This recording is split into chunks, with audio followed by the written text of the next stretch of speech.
Welcome to Beyond Death, where we examine near-death experiences from people who say they have died, visited the other side, and came back. Today's NDE comes from a man named Michael Joseph who tells about dying in a rock slide in which he was crushed. He tells about meeting a man in a white robe who saved him and dying again during surgery, and some of the stuff he saw after entering a tunnel on the other side. Let's get into it. I can't. It is just far too huge and detailed to summarize in this space. It would take a book. It was Washington's birthday, and I had the day off from school. I could have stayed home, but I chose to go to work with my dad at the family gas station Mom and Dad owned. I worked there on weekends and after school helping my dad out. I pumped gas, washed windows, checked oil, and took care of customers, including taking their money and bringing them change. I also cleaned the bathrooms, filled the oil racks with cans of oil, filled the soda machine, and collected the money, swept up and did other jobs for my dad, and was paid 50 cents an hour. That was a lot of money in 1966, considering comic books cost 12 cents, matinee movie tickets were $1, and so forth. I could make $4 a day working for my dad on weekends and $1 plus a day after school. That's $13 to $15 a week. So I decided to go with my dad for Washington's holiday from school. Nearby the gas station were huge limestone boulders, some soaring as high as 30+ feet. That day was just another freezing cold morning where the ground was covered in ice, which happened a lot in the 60s and 70s. So there wasn't a lot of business that day, and I did all the other jobs Dad had for me. Being bored, I asked him if it would be okay if I took off for a while. I went out into those huge boulders I had climbed many times. To make a long story short, the water freezing and thus expanding in the cracks of these boulders had loosened a chunk of rock on this 15 to 20 foot high boulder. The chunk was perched on a ledge, but seemed adhered to the side of the greater rock. I had climbed over it many times, but this day it broke loose. The chunk was tear-shaped, narrow, tapered at the top but thick, wide, and heavy at the bottom, and was about 4 feet high or so as I recall. It broke off. I fell backwards off the gigantic boulder, and this stone fell right on top of me. In fact, I rode it to the ground. It probably weighed around 400 to 500 pounds. I don't recall much at that point except hearing a voice far off in the distance screaming, "Oh my God, I'm dead." I was oddly disconnected from it. The next thing I knew, I was floating there, hovering in the air and feeling stunned, not sure where I was, who I was, or even what I was. There was a feeling of amnesia. I tried to orient myself to my surroundings, get my bearings, and that meant carefully observing. Instantly, my head was flooded with knowledge. As I stared at the boulder, I knew its chemical composition, could describe every curve, concavity, and convex structure with mathematical formula that were both known to me and yet unknown. I couldn't believe how clear my thoughts were. Then I became aware of a body. I use the following words because they express what I felt, but I didn't use these words. In fact, I wasn't thinking with words at all. I became aware of a biological unit that wasn't functioning. I literally viewed it in the way I might view a car that was all crunched up. I swept over this body and could see almost nothing between where the boulder was lying on it and the ground. There was literally less than an inch. The face was contorted and gray with the mouth open and mud and blood smeared from its nose across its forehead. It wasn't moving or breathing, and the face looked familiar, but I couldn't place where I'd seen it before. Then it hit me. It was my face. It looked different, partly because it was dead, and partly because I had always seen my face in a mirror. It looked different when outside of my body. It was then that all my memories flooded back into my head, who I had been, who my family and friends were, what I had done, and what I thought. Then it hit me like a ton of bricks. I was dead, and yet here I was, still alive and fully conscious. How could that be? In that instance, my atheism was wiped away, and now I didn't know what to expect. I panicked. I was dead. Dad was really going to get pissed at me for killing myself. Then the panic went out of the roof when I realized I was dead. Dad isn't going to get pissed at me. I'm dead. Oh my God, what is going to happen to me? Because I've rejected Jesus, I'm going to hell.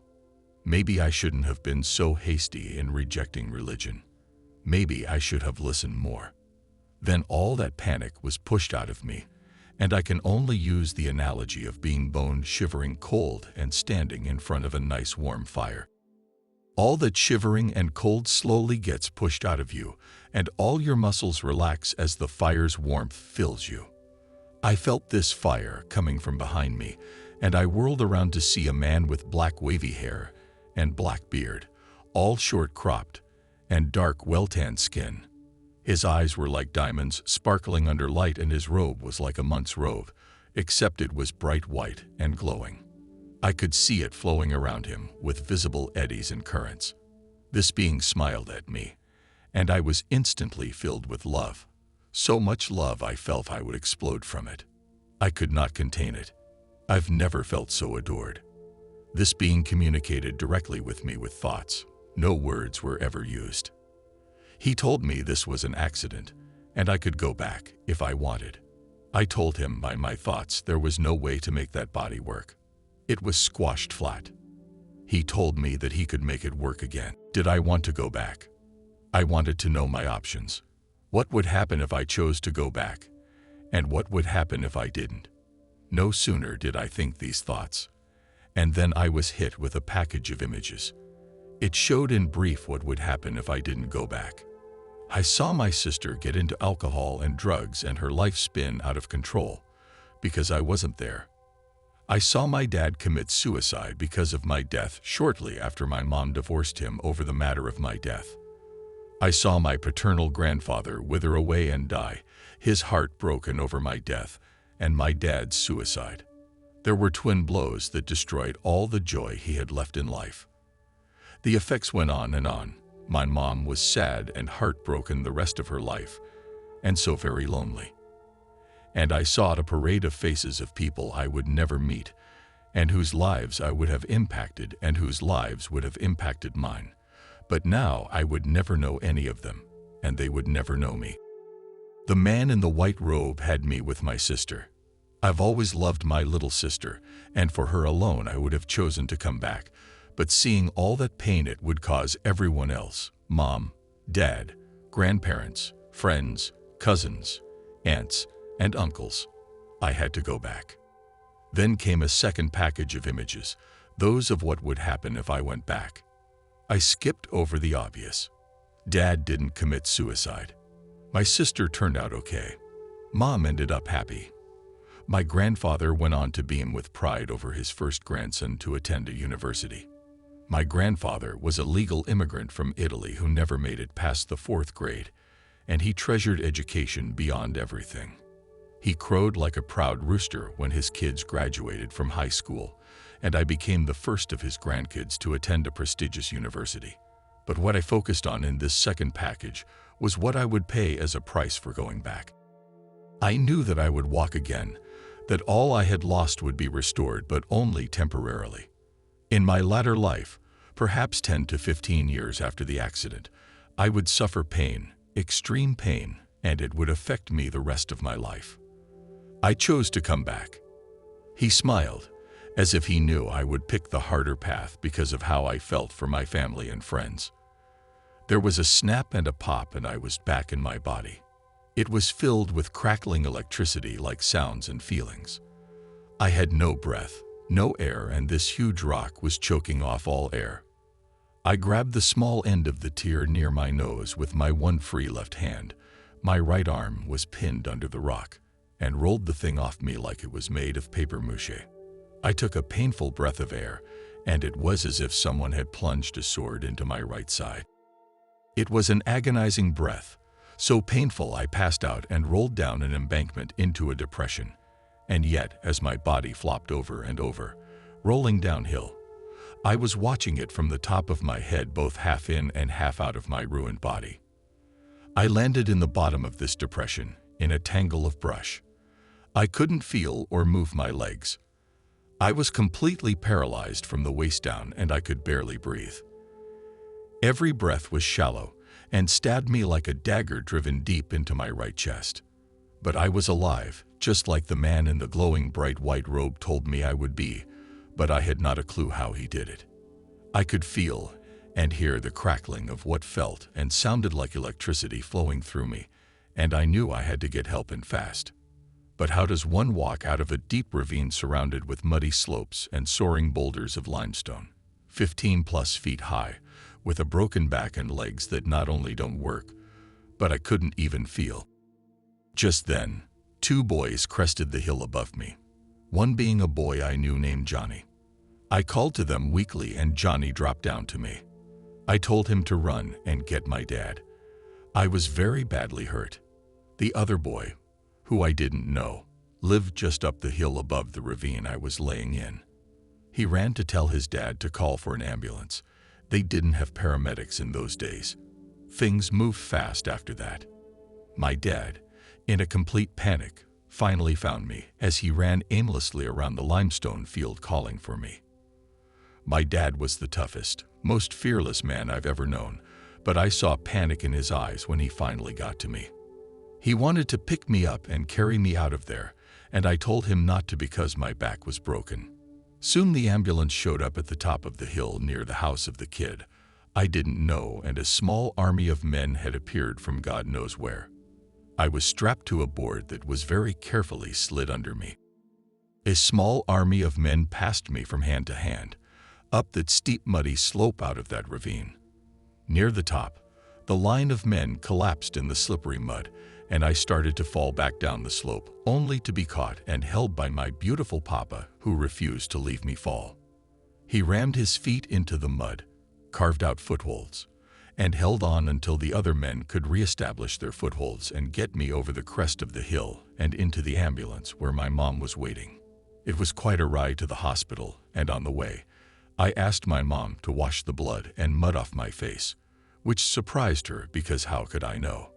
She took out of her purse a Kleenex, wetted it with her saliva, and used it to wash my face. Ironically, my face was so numb I couldn't even feel her touching my face. I was x-rayed, my clothes cut off, and the x-ray showed no internal damage, yet over the next 11 hours, I could feel the electricity from the white-robed man slowly bleed away. I knew I was dying again despite the fact I was delirious from all the morphine they injected in me to hold down my pain. It was clear they had to operate because my blood pressure was falling, and I heard them talking about perhaps a bleeding spleen. My personal doctor came to me and said they had to operate and asked if that would be okay with me. He was such a gentle, kind doctor. I said, "Oh yeah, sure, as long as you promise me I'll wake up. Promises in my family are sacred and you never break one unless the entire universe prevents you, and even then, you finish it later." He made the promise, and that meant I'd survive the operation. He gave me his promise. They administered an anesthetic and told me to count back from 100. I did it clear to 0, and the orderly said, "Do it again." So I did, and since I reached 0 again, I figured he'd just ask me to do it a 3rd time. So I did it a 3rd time.